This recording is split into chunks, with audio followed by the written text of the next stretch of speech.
Escribí mi historia y hay un capítulo dedicado al porqué de mi fanatismo por Luis Miguel. En estos días se cumplen 44 años de su trayectoria, 44 años que acompañó mi vida. De hecho, los que me conocen saben que yo soy súper fanática de él, de hecho hasta lo tengo tatuado. Y bueno, como a mí siempre me gustó contar historias, el año pasado decidí escribir la mía y hay un capítulo que yo lo dedico a él, no tanto a él como persona, sino a su música y cómo me acompañó. Este capítulo se llama La música como abrigo y se los voy a leer. Desde muy chica entendí que había cosas que no podía decir, pero sí podían cantar. Cuando no encontraba las palabras, cuando me sentía sola, cuando el mundo parecía derrumbarse a mi alrededor, la voz de Luis Miguel estaba ahí, en mi cuarto, en mi radio, en mis auriculares, en mi corazón. No sé exactamente cuándo empezó mi fanatismo por él, pero sí sé que su música fue mucho más que canciones. Fue consuelo, fue compañía, fue terapia. Fue una forma de abrazarme cuando nadie más lo hacía. Luis Miguel no fue solo un cantante para mí. Fue mi compañero silencioso en los momentos más duros y el que logró sacarme sonrisas incluso cuando no me quedaban fuerzas. Su voz, sus letras, su historia, cada una de sus canciones fue parte de mi vida, como si las hubiese escrito para mí.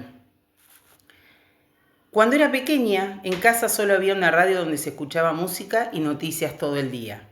En 1978, con el Mundial en Argentina, llegó el primer televisor.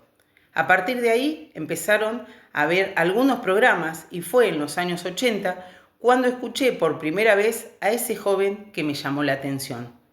No solo por su voz, sino porque éramos casi de la misma edad. Poco a poco, sin darme cuenta, empecé a seguirlo. Aparecía en programas de música y mientras más crecía yo, más lo seguía. Fui al cine a ver sus 2 películas, juntando plata ayudado por mi mamá en la peluquería.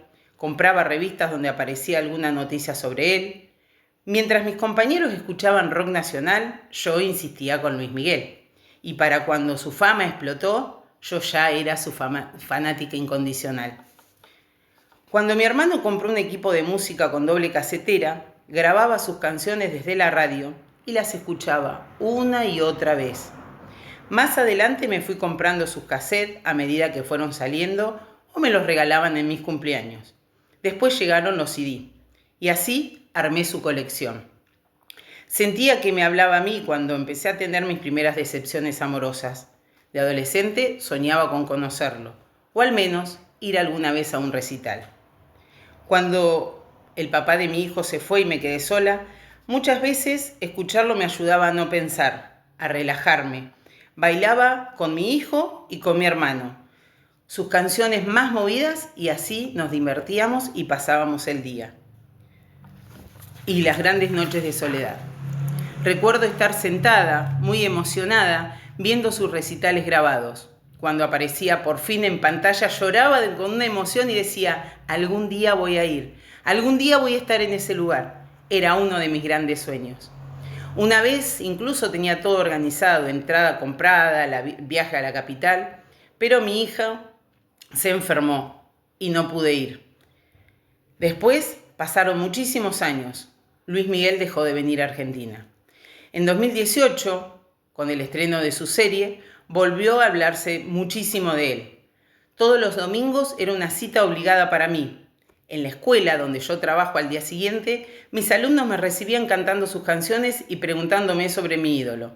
Sabían que me lo había estudiado todo, entrevistas, libros, cada canción.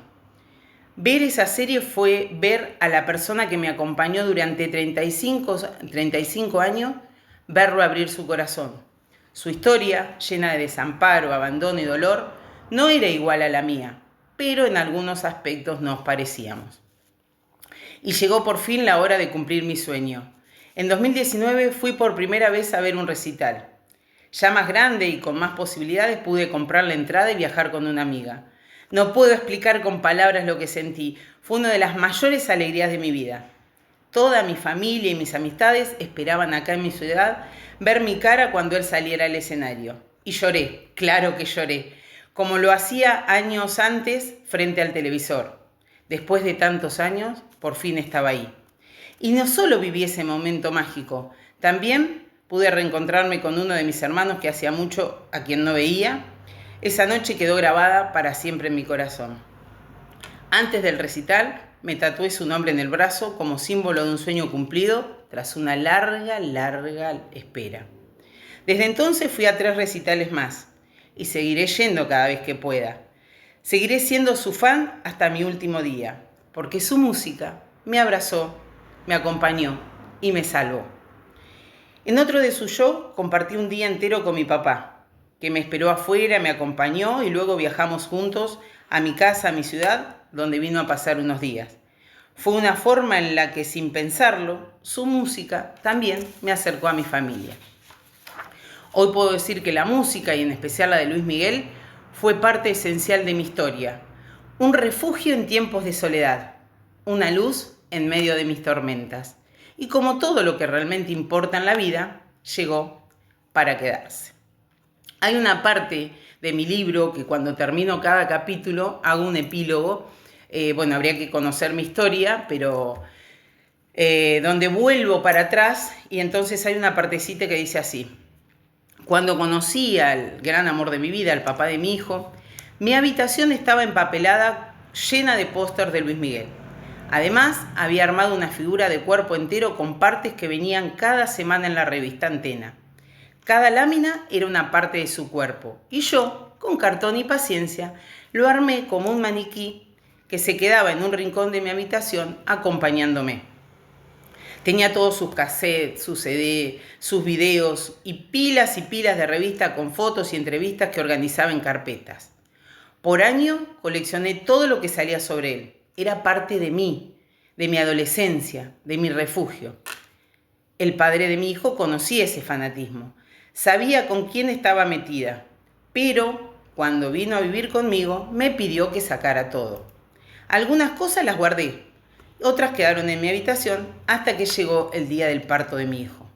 Ese día me internaron. Él se quedó conmigo todo el día, pero después yo quedé internada 3 días porque el parto había sido complicada. En ese tiempo, el papá de mi hijo aprovechó para preparar la casa para mi regreso con mi hijo. Pintó, ordenó y también limpió, pero no de un buen sentido. Mi mamá fue, con mucho cuidado, quien me contó lo que él había hecho. Había hecho una fogata en el patio y había quemado todo. Mi colección entera, todos mis recuerdos, todas mis cosas de Luis Miguel. Yo no lo podía creer. Pero cuando llegué a la casa con mi hijo en brazos, en ese momento solo me importaba él. Estaba tan feliz, tan emocionada, que no era momento para amargarme. Con el tiempo, sin embargo, eso se convirtió en una herida que le reproché muchas veces, porque no tenía derecho, porque no se borra una historia con fuego. Decía que yo era grande, que ahora era madre, que no era correcto tener un fanatismo así, y menos por un hombre, que yo lo iba a olvidar, que eso era solo una etapa. Pero qué equivocado estaba. Un fuego puede quemar objetos, pero no puede quemar lo que uno lleva en el alma. Podrá haber destruido mis cosas, pero no mi amor por la música, ni lo que ella significó en mi vida. Hoy, esa música que él quiso callar suena más fuerte que nunca en mi casa.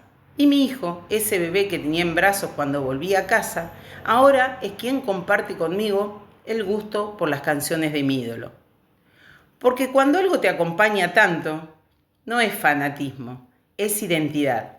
Y porque hay cosas que ni el fuego ni el olvido pueden borrar.